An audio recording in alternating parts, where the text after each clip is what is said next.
नमस्कार। आज हम बात करेंगे ओबीसी आरक्षण को लेके। अभी हाल ही में आपने देखा होगा, केंद्र सरकार ने नीट प्रवेश परीक्षा के माध्यम से होने वाले प्रवेश प्रक्रिया में ओबीसी को 27% आरक्षण दे दिया है। लेकिन ये आरक्षण कैसे दिया है, आप सबको पता होगा कि लगातार पूरे देश में विभिन्न विभिन्न ओबीसी और ओबीसी से संबंधित मोर्चों ने सभी प्रदेशों में, देश के विभिन्न विभिन्न हिस्सों में आंदोलन चला रखा था। सोशल मीडिया से लेके मीडिया में बहुत सारा इसको लेके लगातार खबरें आ रही थी और उन सबके दबाव में आके केंद्र सरकार ने आरक्षण दे दिया है।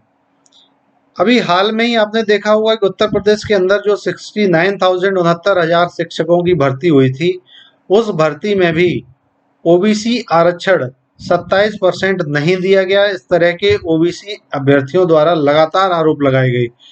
इन आरोपों को लेकर उत्तर प्रदेश की राजधानी लखनऊ में लगातार प्रदर्शन हुए।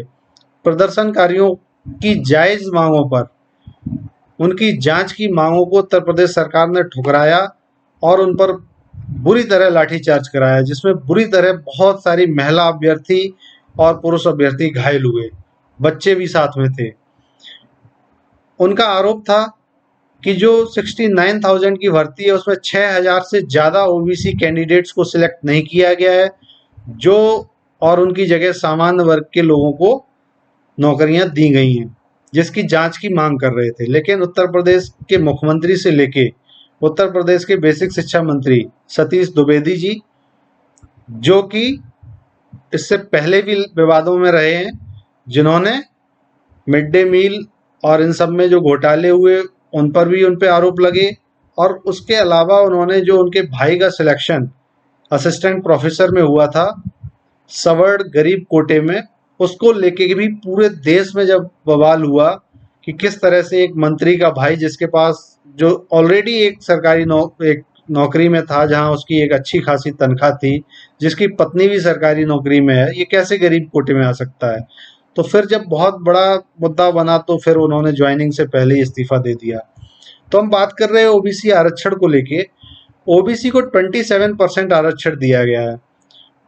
हाई कोर्ट, सुप्रीम कोर्ट के स्पष्ट निर्देश हैं कि जो आरक्षण दिया गया है, अगर आरक्षण के अंदर आरक्षण कैटेगरी का कोई अभ्यर्थी, यदि उसके नंबर इतने हैं कि वो सामान्य कैटेगरी में उसका रैंक बनता है, तो उसका निश्चित रूप से सिलेक्शन जनरल कैटेगरी में होगा।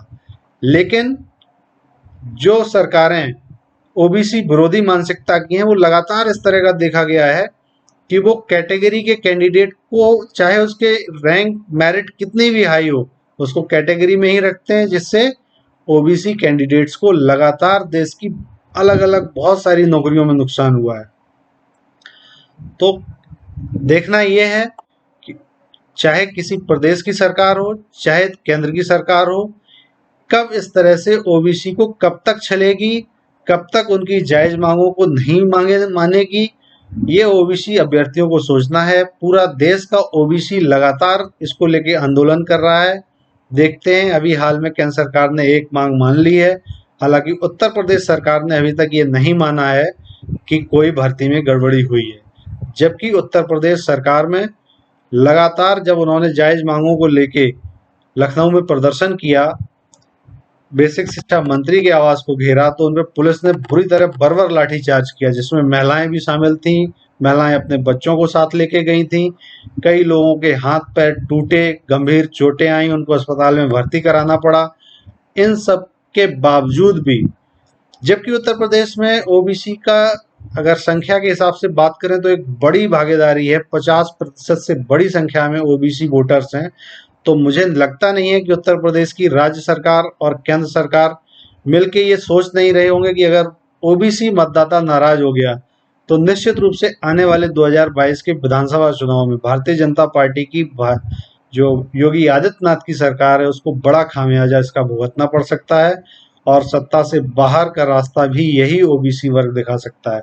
इसलिए मुझे लगता है कि आने वाले समय में जिस तरह केंद्र सरकार ने ओबीसी मोर्चा और ओबीसी के विभिन्न विभिन्न के वर्गों ने जो दबाव बनाया, उसके सामने जो 27% आरक्षण देने का मुद्दा उस पर सहमति बनी, तो मुझे लगता है उत्तर प्रदेश में भी जल्द ही 69,000 शिक्षकों में जो भर्ती में जो गड़बड़ियां बता रहे हैं, मांग की जा रही है, तो उस पर निश्चित रूप से मांग होगी और यदि सही होगा तो ओबीसी अभ्यर्थियों को न्याय मिलेगा।